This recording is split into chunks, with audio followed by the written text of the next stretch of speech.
tanghali po sa inyong lahat. Welcome sa gawain ng Panginoon at once again we have experienced that wonderful and powerful worship, and let us just stay in the presence of God this morning. Pero bago tayo dumako sa ating mensahe sa magang ito, meron lang akong konting pasakalye. So, totoo nga, nasa buhay na ito ay walang forever na. Sabi nga ng Ecclesiastes, may panahon, may time sa bawat buhay natin, at merong time na ng paghihiwalay. So sa araw na ito, may dalawa tayong kapatiran na mag-go for good. Si Brother Rodel at ang aming anak na si Sarah. No? Sino pa? Ha? Sister Beth? For good na rin. Yun ang... So, siyempre, gusto natin sana magkasama-sama tayo forever, pero walang ganun no? May forever lang sa piling ng Panginoon. Pero ganun pa man, sabi nga ng muli natupad sa aking buhay, yung sinasabi ng Job 3:25 na yung matinding bagay na aking kinatatakutan ay siya nga dumating sa akin. So ito yung mahiwalay sa amin si Sarah. Ito yung kanyang last Friday at aalis na siya sa 22. At siya ay kukunin na ng kanyang mapapangasawa sa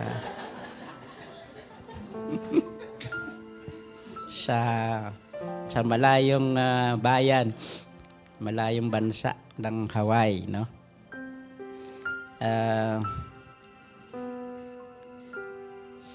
Ganun pa man, siyempre, nawa, kalooban ng Panginoon, maihatid ko siya sa altar, no? Kung makakuha ng visa, no? Yun nga minsan sa mga anak natin babae, inalagaan natin, pinag-aral, diba?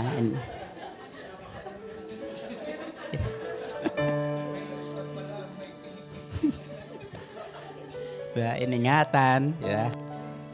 Tapos darating yung panahon na kukunin lang ng isang lalaki na hindi naman natin kaano-ano.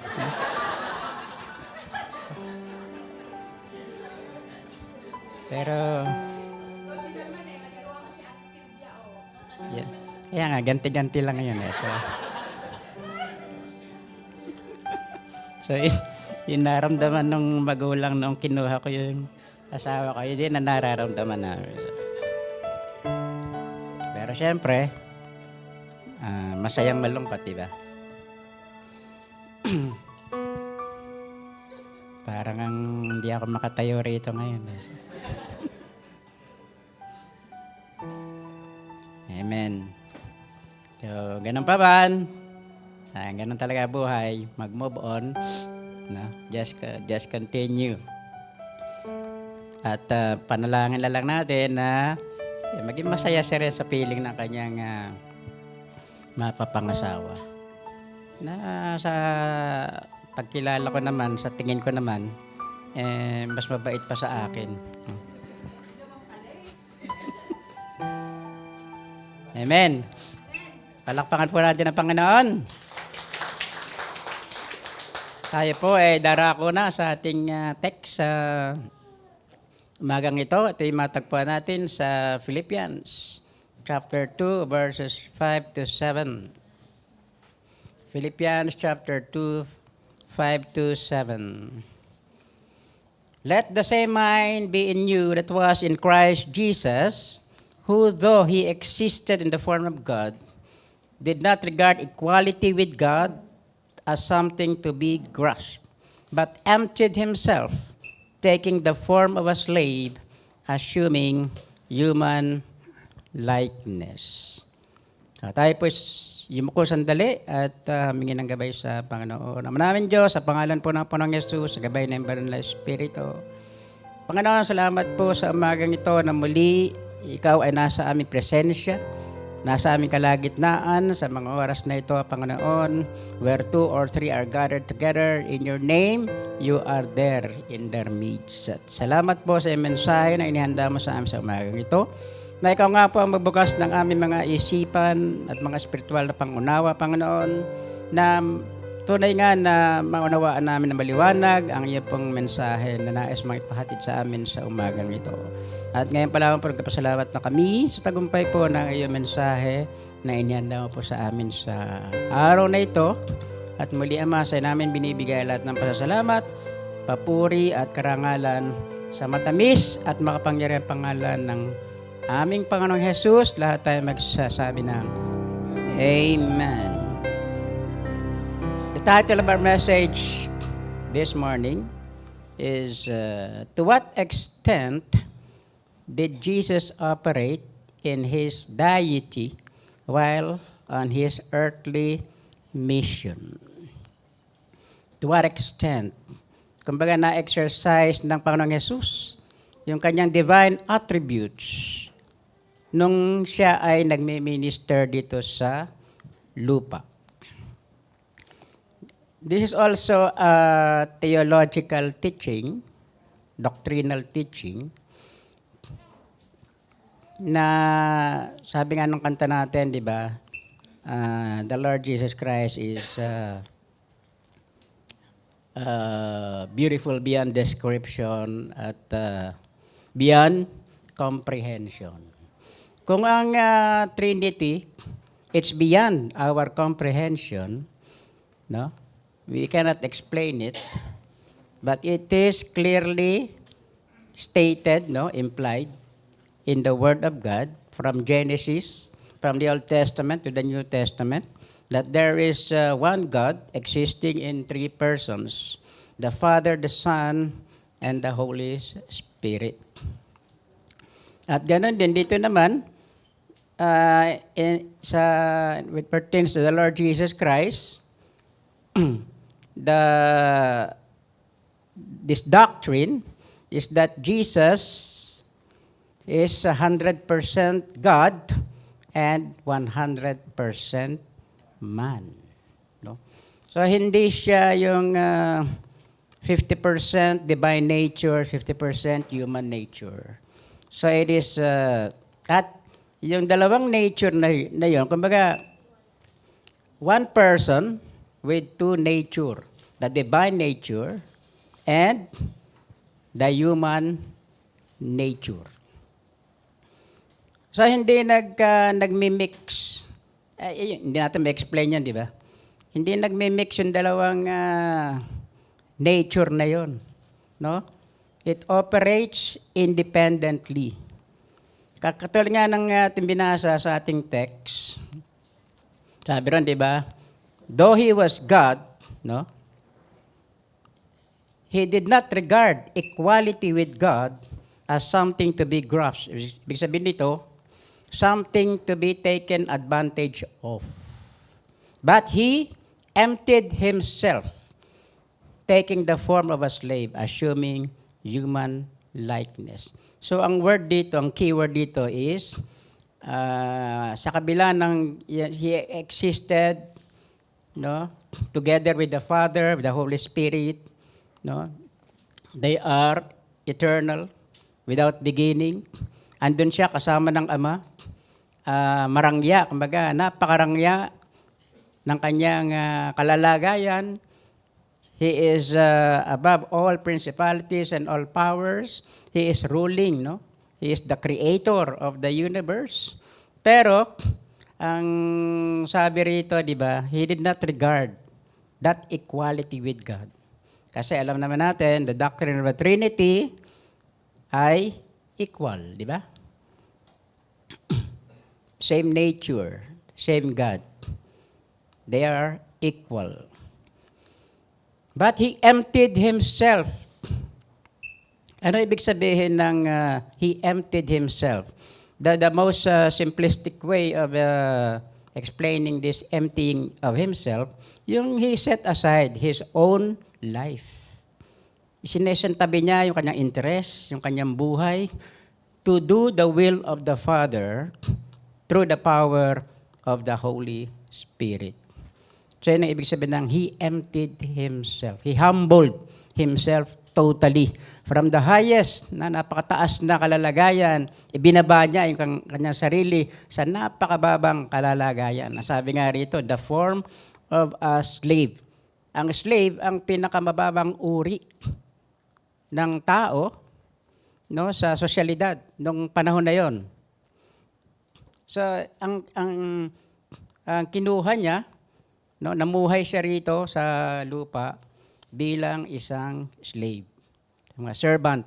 He came to this earth to minister and not to be ministered. He came to the earth to serve and not to be served.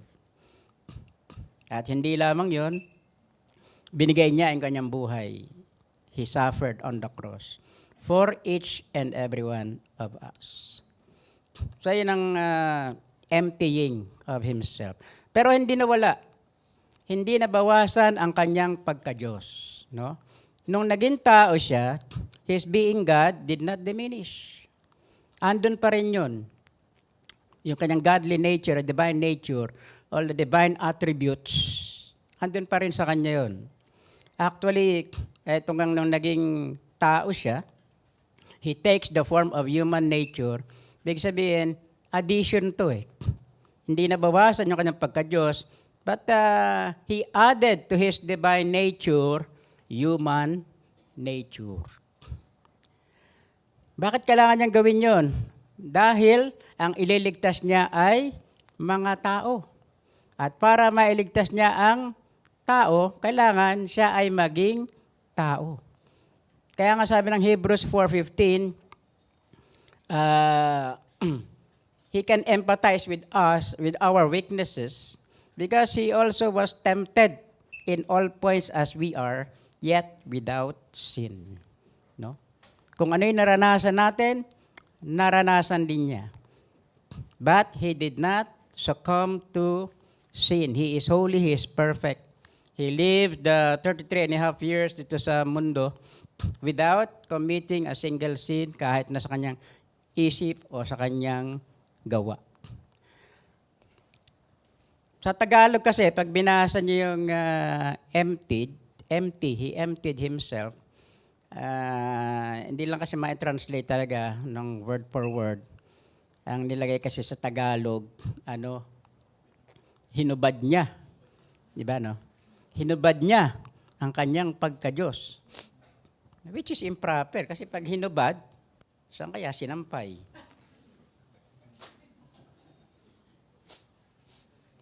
Ito, hindi yun ang meaning nun na parang tinanggal niya, di ba? Ibig sabihin lang nito, isinasantabi niya. No? Hindi niya inisip na, ibababa ko sarili ko? Nakatulad ng tao, no? I cannot do that. Ganun ang mga proud na tao, di ba? Hindi kayang bumaba. Hindi kayang lumebel sa mas mababa sa kanila. Gusto nila, sila yung mga tao ang le-level sa kanila. Kaya nga sabi rito, di ba? Let the same mind be in you that was in Christ Jesus. Yung hindi natin iintindihin yung sarili nating ego, yung ating sariling pride, no? Na kung kailangan tayo magpaka-humble, no? Para sa kapakanan ng iba. So, yung hindi mo i-exert yung iyong karapatan, no? Ibababa mo ang sarili mo for the sake of others. So, ito yung ginawa ng Panginoon. So, question ko rin dati, na nung nasa mundo ba, nag-minister ba, Panginoong Jesus, ay nag-operate ba siya bilang Diyos o bilang tao lang talaga? So this is a theological question also. So ito yung tatalakayin natin, na to what extent did Jesus operate in his deity, or did he exercise his divine attributes while on his earthly mission? So sa pag-aaral na ito, we will argue that the innate attributes of Jesus were substantially manifested even while on his earthly mission, while he was on this earth, doing uh, ministering, no, to the Israelites, to the Jews at that time. So we will start by bringing up some of the scriptures that need to be considered in developing biblical view on the way Jesus lived his life on earth. Of course, hindi niya ginamit yung kanyang pagka-Diyos para maging madali yung kanyang buhay dito sa mundo. Namuhay siya bilang katulad natin, bilang isang normal na tao na naranasan niya ang lahat ng nararanasan natin. Di ba? Nagutom siya, nauhaw siya, napagod siya.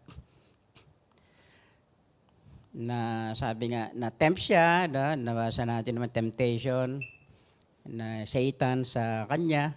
So sabi nga sa Hebrews 4:15, he was tempted in all points as we are, yet he did not sin. Pero, makikita naman natin sa mga, hindi na niya kailangang the Lord Jesus do not need to parang pangangalandakan niya doon sa mga kausap niya na Diyos ako, I am God. Di na eh. Kundi sa kanyang pangungusap, sa mga ginagawa niya, nakikita yung kanyang pagka-Diyos. At kahit na yung mga kausap niya, naintindihan na kiniklaim niya na siya ay Diyos. So, ang una, pinatunayan ng Panginoong Hesus na siya ay Diyos by showing that He has the authority to forgive sins as God forgive. No? Jesus proved that He had the authority to forgive as God. I think everyone would agree that when Jesus forgives sin, He did that through His divine authority, not as we forgive. So I hope that you agree as well that Jesus prayed that He proved that He had the authority to forgive sin by exerting His divine authority. Also, in a more tangible way, the event in the ministry of Jesus makes this clear. Sabi niya ron sa kung natatandaan niyo sa sa portion sa gospel, sa paralytic. Sabi niya, di ba? Itong paralytic na ito, siyempre, humihingi ng kagalingan to. Pero sabi niya ron sa paralytic, your sins are forgiven. Yun ang unang sinabi niya your sins are forgiven. Ngayon, narinig ito ng mga scribes, the religious leaders, when they heard it, nagkaroon sila they have that violent reaction by saying within themselves, this man blasphemes. Who can forgive sins but God alone? So, alam nila in their heart that Jesus is claiming to be God because they know and they believe that it is only God who can forgive sins. Kaya nga who are you to forgive sin? Only God can forgive sin. You are a blasphemer, di ba? Kinaakusahan siya na isang blasphemer. But in response, Jesus, knowing their thoughts, told them, although hindi naman sinasalita, di ba, ng mga, siguro nagbubulungan lang sila. Sino ba to? Bakit tao lang to? Bakit nagpapatawad ng kasalanan to? Sino ba to? So nalaman ng Panginoon yun, no? Siyempre, nabasa niya mga iniisip ng mga tao. And Jesus, knowing their thoughts, told them that He was going to prove that the Son of Man had the power on earth to forgive sins. And then the next move that He made, He healed the paralytic, whose sins He had just forgiven. Basa natin yan sa Mark. Gospel of Mark chapter 2. So apparently, Jesus agreed with the scribes that only God could forgive sins. And that was an opportunity for Jesus to point to his divine nature without standing up and declaring, I am God. He would act as God acts. So hindi na niya kailangan i-declare na, Diyos ako ang Diyos. No? No. Ginawa niya in action, pinakita niya na he will act as God acts. So not only did Jesus actually forgive the paralytic as God would forgive him, but he also proved that he had the divine authority to forgive. How? By exercising the power to heal. So if Jesus was going to demonstrate that he had the divine authority to forgive, he had to perform a miracle that would visibly show that he could act with divine authority through healing this paralytic. So the observers knew that if Jesus could act as God acts, then he could not forgive as God either. So ginawa niya yung pareho. No, he forgave the sins and he healed the paralytic. Nasa isip ng mga religious leader ay ang Diyos lang ang pwedeng gumawa. So doon pinatunayan ng Panginoong Jesus na He is God. No? Na hindi na nakakailangan ipangalandakan pa sa kanyang mga kausap.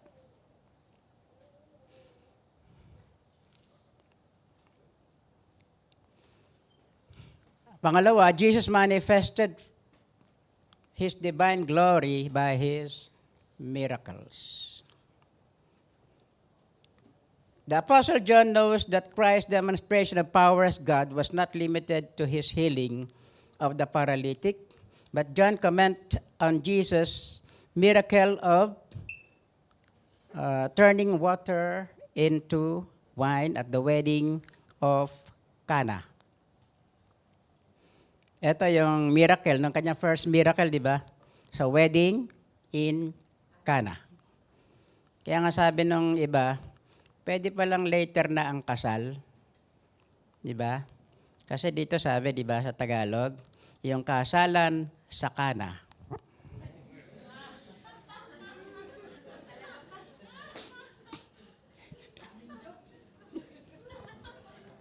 Kasalan pa na banggit dito.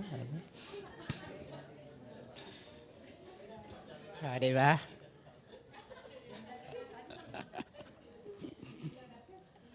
Okay, sana tayo. Yung first miracle niya sa wedding, no, in Cana. Wedding in Hawaii, no. So dito sabi ni John, this is the beginning of the sign Jesus did in Cana of Galilee and manifested His glory, and His disciples believed in Him. So through this miracle, Jesus manifested His glory. Now, this was a direct claim. This miracle of Jesus manifested His glory. This was the first of many miracles that He would show His power, expressing the divinity that Jesus intrinsically possessed. John did not say that Jesus manifested the Holy Spirit's glory, but His own glory. So this would not have been the case unless somehow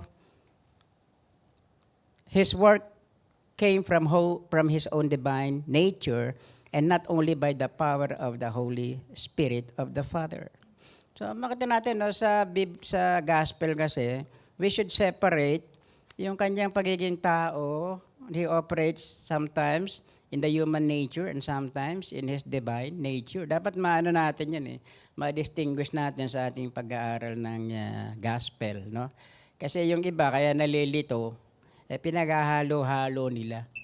Kung tao siya, bakit siya nananalangin? Kung tao siya, bakit kung Diyos siya, bakit humingi pa siya ng kalakasan? Kung Diyos siya, bakit mas mababa pa siya? Sabi niya, mas mababa siya kaysa sa Ama. Di ba? Kala ko ba equal sila? So, pag sinasabing, kaya nga, binaba niya yung kanyang sarili at naging tao siya. Ibig sabihin, in His human nature, siyempre, mababa siya sa Ama. But in divine nature, they are equal. No? So,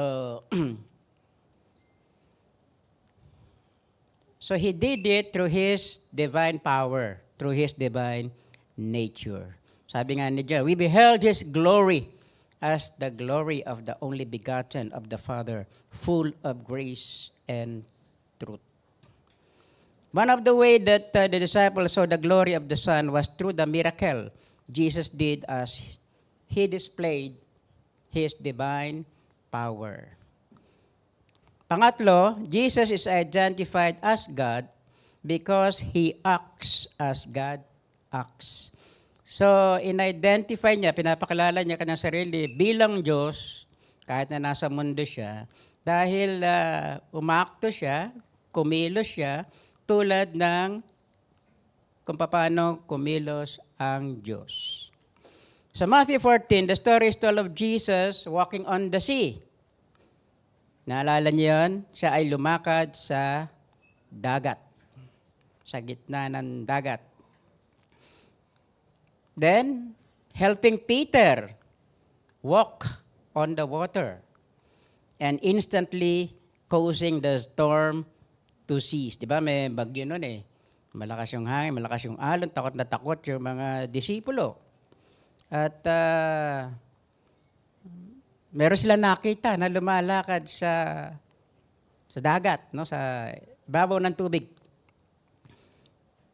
Ano nagpakilala? Hindi na nakilala, pero nagpakilala pa, ako ito, ang inyong Panginoon. So si Peter, di ba? Lord, kung ikaw nga yan, hayaan mong lumakad din ako. Di ba? Sa tubig. Okay, come, sabi niya. Come. Di tumalon si sa tubig. Si Peter, nakalakad siya, di ba? Nakalakad siya, pero nung tumingin siya sa paligid niya, malalakas yung alon, nawala yung focus niya sa Panginoon. Habang nakapokus yung paningin niya sa Panginoon, ay nakakalakad siya sa tubig. Pero tinanggal niya yung focus niya sa Panginoon, ay dun siya unti-unti na lumubog. Kaya sumigaw siya, Lord, help me. So, kinuha kaagad siya ng Panginoon. Sabi sa kanya, why did you doubt? No. So, ganun din tayo. Focus lang sa Panginoong Jesus. Just kasi pag titingin tayo sa ating problema, sa mga nangyayari sa ating buhay, sa paligid, tayo, mawala sa focus, manghihina tayo, di ba? Sabi nga, look unto Jesus, the author and finisher of our faith. So the disciples reacted at this set of miracles by worshiping Jesus. So isa pa itong nagpapakita na pinapakita ng Panginoong Jesus na siya ay Diyos because He accepts worship. Because no angels, no human will accept worship. Even an angel, di ba may angel na parang, sino ba yung niluhuran ng isang disciple, nagpakatay angel sa kanya? Sino yon? Tapos sabi ng angel, don't worship me. I am only a servant like you. Worship God. Di ba? So, tatanggihan ng angel yon yung worship. Pero si Lord, dahil Diyos siya, tinanggap niya yung worship. So, they recognized the powers that Jesus had demonstrated as proof that He was divine. The parallel passage in Luke 8 reveals that his fear and amazement, the disciple had asked one another, who is this man? That even the winds and the sea and the water obey Him. So mangha sila, sino ito? Hindi pa nila lubos na kilala kasi ang Panginoon. Kaya namamangha pa sila, sino ito? Na kahit na yung dagat, nag-aalimpo yung alon, hangin ay sumusunod sa Kanya.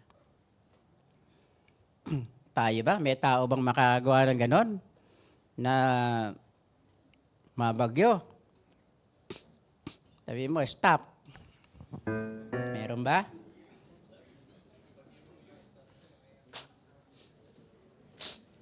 Hindi nga niya na-stop yung warrant of arrest eh.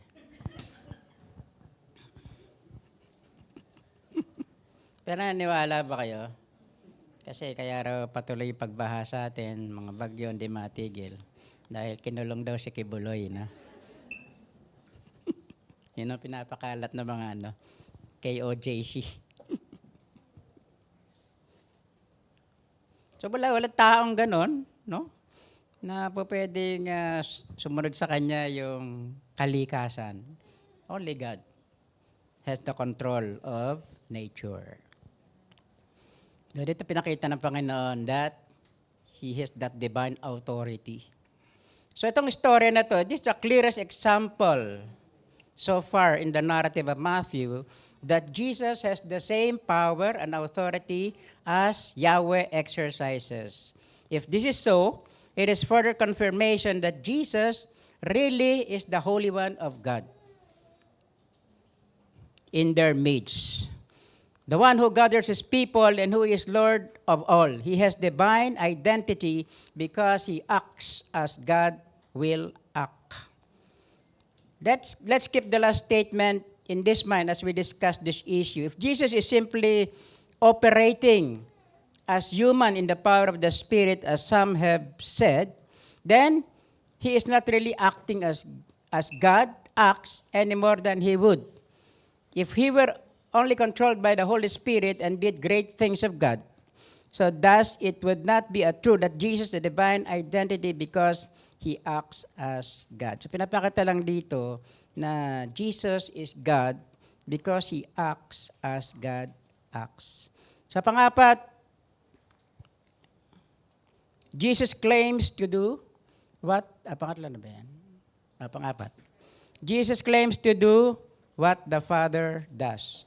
So Jesus, kiniklaim niya na what he is doing is what the Father will do. So ano man yung ginagawa niya, ito ay gawain din ng Ama. At one point in his ministry, Jesus said, "My Father has been working until now, and I have been working." Therefore, the Jews sought to kill him, partly because he said that God was his Father, making himself equal with God. So dito, naintindihan ng mga religious leader na nagbablaspheme na naman siya.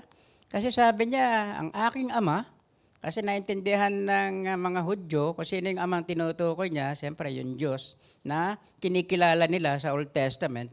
So sabi niya, ang aking ama ay gumagawa sa ngayon at ako rin ay patuloy na gumagawa. So nagalit yung mga Hudyo at he sought to kill him because he is claiming that God was his father. Ibig sabihin, if God was his father, then making himself equal to God. Galit sila. Di lang matanggap yun. But Jesus' statement was constructed as a claim to his deity because Jesus was claiming to work as God on the earth. He is siya yung the visible image of the invisible God while he is on earth. At sabi pa niya sa John 5:19, the Son can do nothing of himself but what he sees his Father do, for whatever he does, the Son also does in like manner. From this verse, we see that the Son has a derived authority in one sense because of the structure in the Trinity. Yet, he does what the Father does. He is performing as God even during his earthly mission. He is not only acting by the power of the Father or by the power of the Holy Spirit, but he is himself doing what the Father does. So he says in John 5:21, "For as the Father raises the dead and gives life to them, even so the Son gives life to whom He will." Sabi niya rin Kung ang Ama o ang Diyos ay nagbibigay buhay sa mga patay, ako rin, no, na anak, ay ganon din ang aking ginagawa at ako ay nagbibigay din ng buhay sa kung sino man na nais kong bigyan. So this is what the prerogative of God. And Jesus here is claiming that He can do it and He is doing it. Actually, He gives us eternal life.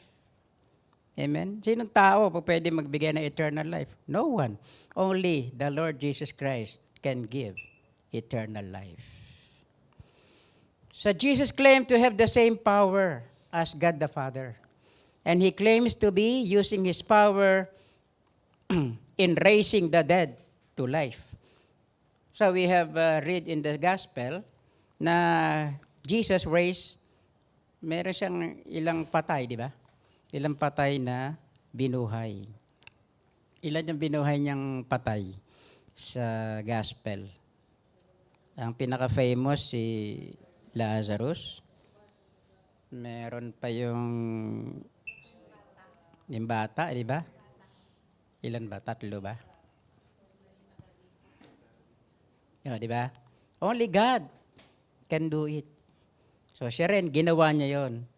He can bring back people to life. In fact, he claims also that He would raise Himself from the dead. Sabi niya sa John 10:18, I have the power to lay it down sa life niya. I have the power to lay down my life and I have the power to take it again. Sino makakagawa noon? Sinong tao ang pwedeng gumawa noon? Na actually, wala po pwedeng pumatay sa Panginoon. No? Kahit na nasa krus siya, na nagdurusa siya roon. No? Nobody killed Him. Sabi ng Panginoon, I give voluntarily my own life. But I have the power to take it again. Kaya ang Panginoong Jesus lang ang tanging, the only person on earth na napili niya at the right time kung kailan niya gustong ipanganak. At siya rin lang ang tanging, the only person na pinili niya kung kailan niya yung exact time na lilisanin niya ang mundong ito. Kasi di ba, yung last words niya, Father, di ba, ay ano ba siya? Yung spirit niya, di ba? I command, na Father, I command my spirit to you. Ibig sabihin yung human spirit. Kasi tayo, di ba, pag iniwan na tayo ng ang kamatayan ng tao, physically, pag umalis na yung ating spirit. We are talagang wala na yun. Patay na. So ganun, sa ganun Panginoon, no? At the right time, na sinabi niyang, it's the time to go. Father, I commend to you my spirit, di ba? And He breathed His last. Only God can do it. Of course, He suffered as a man. Hindi niya ginamit yung kanyang pagka-Diyos para maging madali yung mission niya sa mundo. Kasi di ba sabi ng nung nakapako siya sa krus, yung mga tao, sumisigaw na, sabi niya kaya niyang iligtas ang mga tao. Yung iba kaya niyang iligtas. Bakit yung sarili niya hindi niya kayang iligtas? Diba? He can save others, but He cannot save Himself. Nilalait siya, di ba? Kung gusto ng Panginoon, talagang kayang-kaya niya, di ba? Pero, inalaw lang niya na mangyari ang kalooban ng Panginoon. At sabi pa niya, I lay down my life that I may take it again. In John 10:17.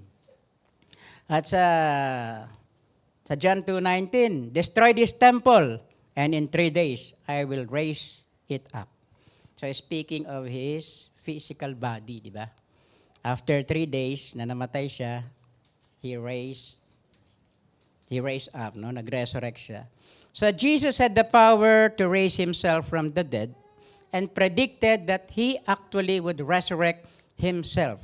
So only as a person functioning as God could do that. The resurrection is an essential part of our salvation. So Jesus accomplished our salvation not just as a sinless, anointed human, but as a divine being doing divine acts and with a track record of doing so. Panglima, Jesus raised the dead after claiming to be the resurrection and the life. Ito yung istorya ni Lazarus, no? That Jesus had gone to visit the family and Christ had a conversation about life and death with Martha. In that conversation, he claimed to be, I am the resurrection and the life. As the resurrection and the life, Jesus would have had the inherent power to raise the dead both spiritually and physically. No? As God, Jesus can resurrect people from those people who are spiritually dead and physically dead. No?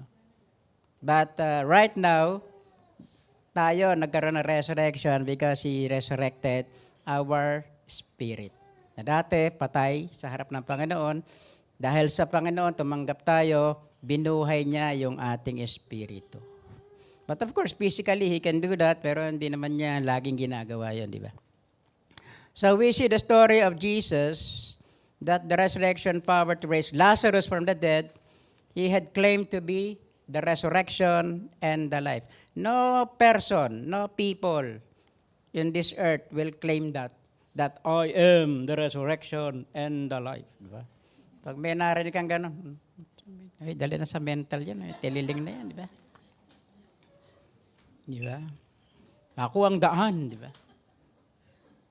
Walang makakaparoon sa Ama, kundi sa pamamagitan ko, di ba? Narinig na natin yan, di ba? Pero ba't marami naniniwala? Na, talagang fanatic, di ba? Binibigyan nila yung buhay niya para sa ganong false teaching, no? So si Jesus lang o pwede magsabi nun. He can claim that He is the resurrection and the life. Hindi lang ma-claim, ginawa talaga niya. So this is clear proof that Jesus did not raise the dead as simply a human anointed by the Spirit, but He do it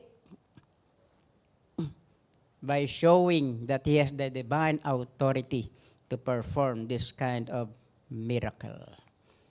Sunod, Jesus had unique authority over the power of darkness.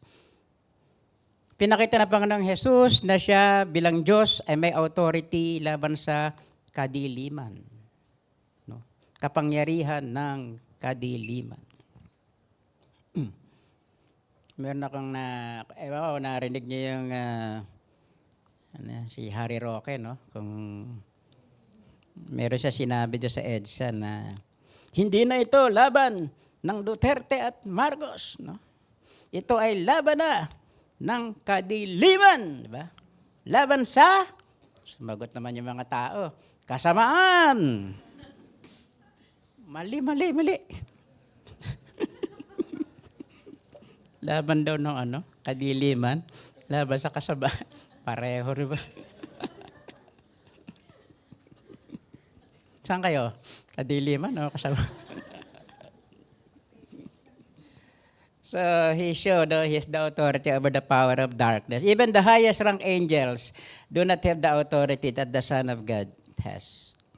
Jesus rebuked the devil without appealing as to a higher power. Kung natandaan nyo, while he was on earth, sa Jude 9, sabi ni Michael na, Behold, Michael, the archangel, did not rail against the devil, but said, The Lord rebuked thee.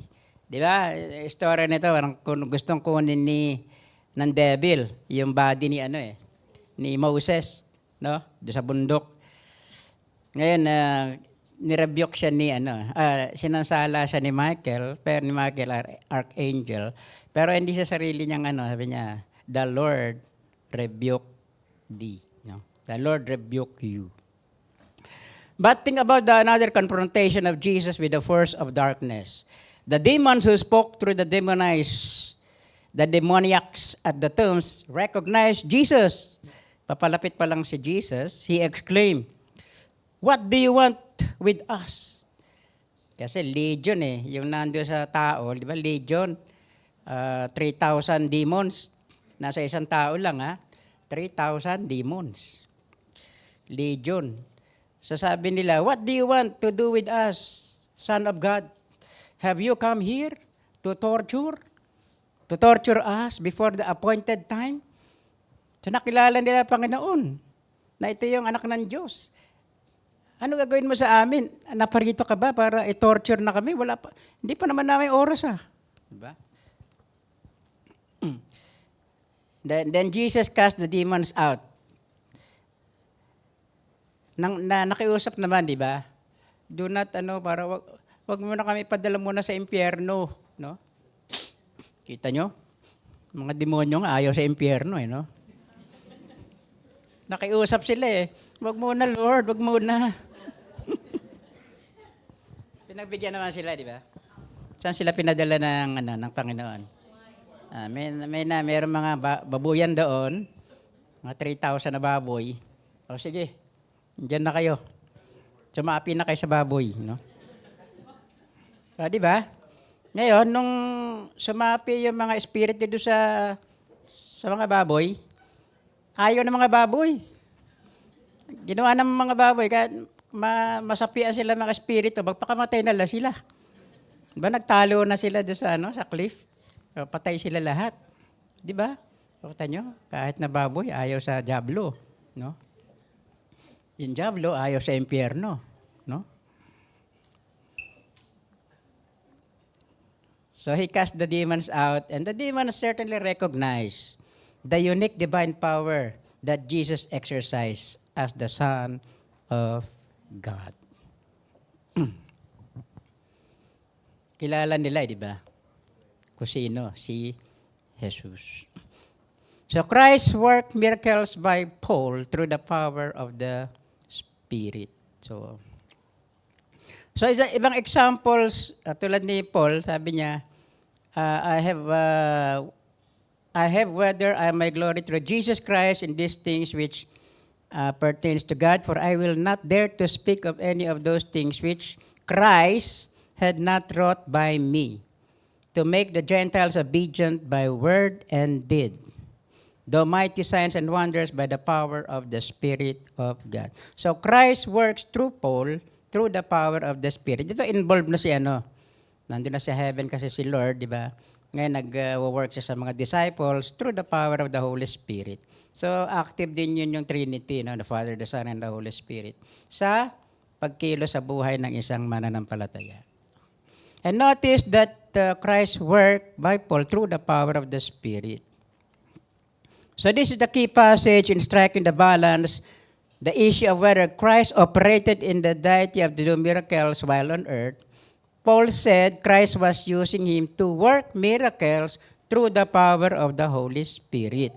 So the Holy Spirit is an agent in the working of miracles, and Jesus still acts but does not act alone. Other examples of Jesus exercising divine prerogatives, Jesus had said that he would answer the prayers of his followers. Sabi niya, whatever you ask in my name, I will do it, that the Father may be glorified in the Son. If you ask anything in my name, I will do it. Di ba? This definitely is a divine activity. At two different times, Jesus' disciples affirmed their belief in Christ's infinite knowledge. Di ba? All-knowing. One of the divine attributes of God is, He is all-knowing. So sabi ng disciples, Lord, you know all things. At alam naman natin, in the gospel, Jesus knew their thoughts. Di ba? Jesus knew what is in their hearts. Kahit nasa earth siya, di ba? So this is the exercising, yung kanyang pagiging all-knowing. Yun namang he nailed, while on the cross, sabi ron, having nailed our condemnation to the cross, Christ disarmed principalities and powers, triumphing over them. In Colossians 2. He must have been acting as God in order to do this. Diba? He nailed, he disarmed principalities and powers, triumphing over them through the cross, in the cross. And He is above all principalities and powers. He is beyond compare. Now, He cannot be compared to anyone. So makita natin dito, meron pa siya sinabi na yung isang divine attributes ng Diyos, yung ever present, di ba? May yung sinabi niya na where two or three are gathered together in my name, I am there in their midst. So even in his human form, being God, he is also everywhere. Sa makita natin dito, at marami pang mga bagay na He gives living water, di ba? He gives eternal life. Puro present tense yan na ginawa niya noon, hanggang ngayon ginagawa pa niya. And from time to time, makita na talaga, He is exercising His divine powers while on this earth. And not mere human could seriously make the claim ng kanyang kiniklaim. I am the resurrection and the life. No? I give life to those whom I will. Where two or three are gathered together in my name, I am there in their midst. Na walang tao na pwedeng magsabi nun. Ibig sabihin nun, He was omnipresent while on earth. So even while on earth, He was using divine attributes that superseded His physical presence. Samahan kita natin dito, Jesus is truly God. We can trust Him. We can give our life to Him. He understands us because He added to His divine nature the human nature. And He suffers for each and every one of us. That truly, we can just be amazed, no? That truly, Lord, You are beyond comprehension. Lord, You are beautiful beyond description. Lord. No one is like You, O Lord Jesus. And marapat lamang na we give to Him all the glory, the honor, diba? And the praise, and the worship. Hallelujah. So, palakpakan po natin ang Panginoon. At as we continue to worship the Lord Jesus Christ, let us just stand and let's again sing that song, You are beautiful beyond description.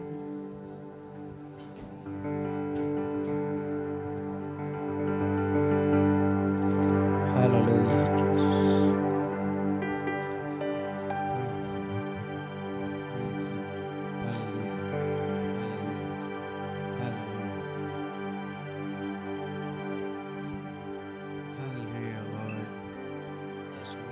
Hallelujah, Jesus. Yes, God. Praise you, Jesus. Glory to Jesus. Hallelujah. We stand in awe of You, Lord. Yes, Lord. You're beautiful You're beyond beyond description. comprehension, O Lord. Yes, God. We just trust You, O God. Hallelujah, Lord. We stand in awe of the wonderful works, God.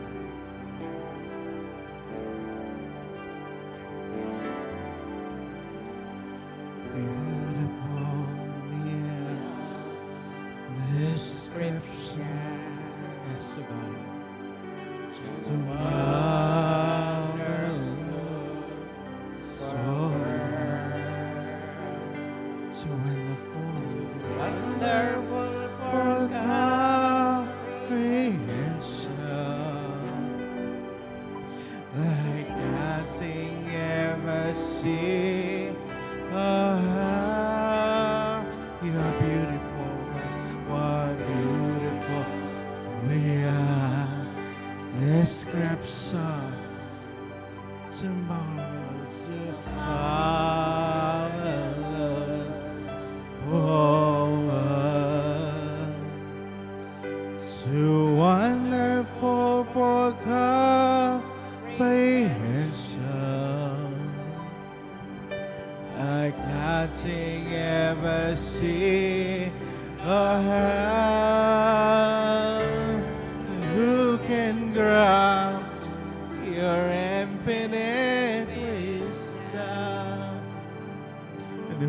who can fathom the depths of your love? You are beautiful beyond description.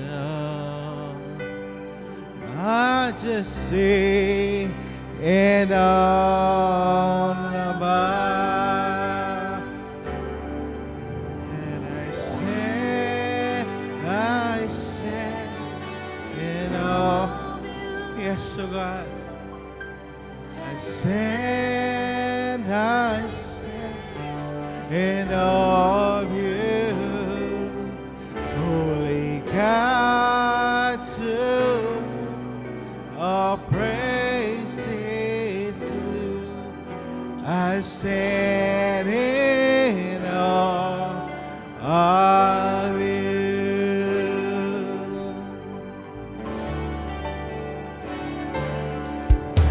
You're beautiful beyond description. Yes, oh Lord, to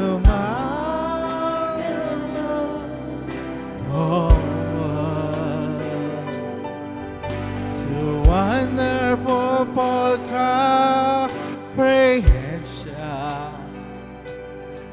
like nothing ever seen or heard. And who can grasp your infinite wisdom? And who can fathom the depths of your love?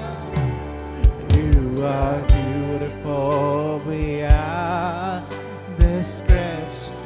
Majesty, and all above. And I stand in awe of you. I stand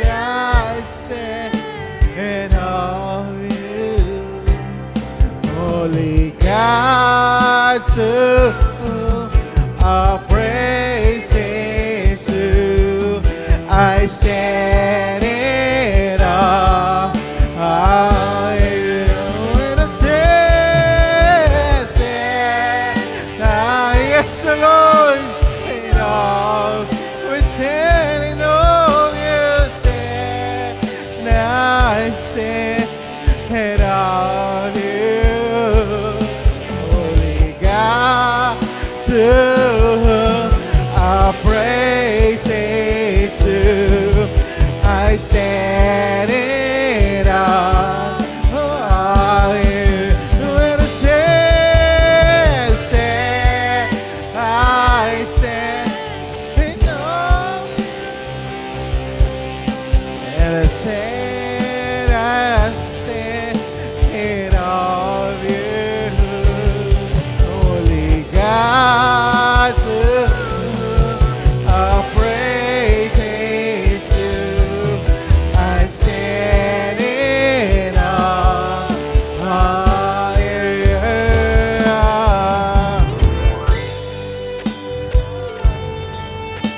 In awe of you. I stand in awe of you. We got to our praises to. I stand in awe of you. And I stand, yes, sing it, church, in awe of you. Oh, holy Lord. I stand in awe of you, holy God, to all praises to. I stand in awe of you. I stand in awe of you, in awe of you. I stand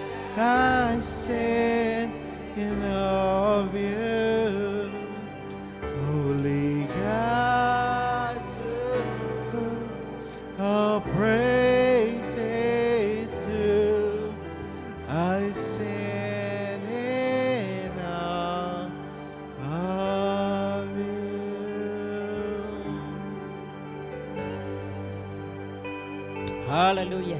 Jesus. Praise you, Jesus. Praise your name, Lord.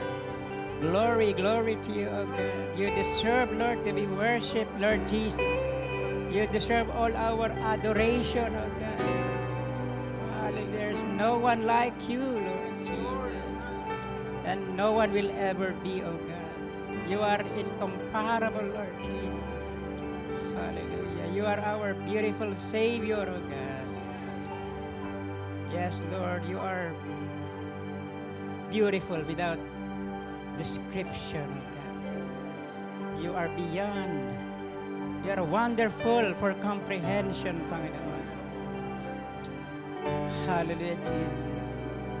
But even the Lord, Ikaw ay Diyos, equal with God.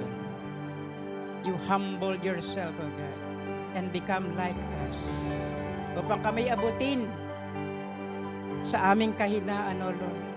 Upang kami iligtas mula sa aming mga kasalanan, Panginoon.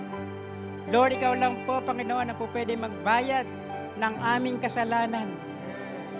Dahil ang aming kasalanan ay kasimbigat ng Diyos, Panginoon.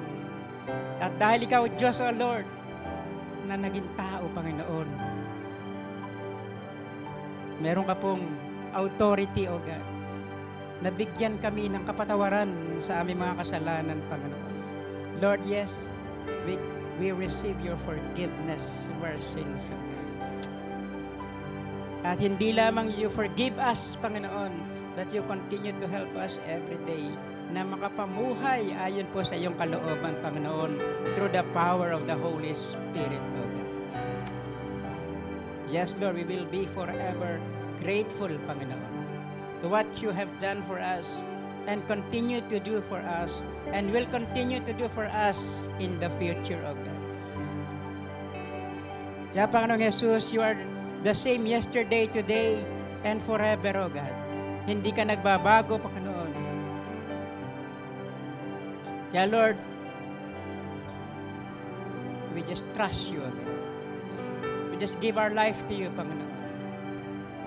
Because you are a faithful God, O Lord. You promise that you will never leave us or forsake us, Panginoon. Lord, help us to really believe in you, Panginoon. To really give our all to you, Panginoon. And just move in our life, Panginoon. And just use each and every one of us for your glory, O God. According to your power, Lord. According to your will, Panginoon. Ay gamitin mo po ang bawat isa. Salamat po sa lahat ng iyong mga ginawa para sa amin, Lord. Our words is not enough to thank you, Panginoon. Hallelujah, Jesus. We will be forever grateful, Lord. Hallelujah, Lord. We give you honor, Lord Jesus. And Father God, thank you. Lord Jesus, the Holy Spirit, we thank you. We give you all the honor, the praises, and the thanksgiving in the name of our Lord Jesus Christ. Amen and amen.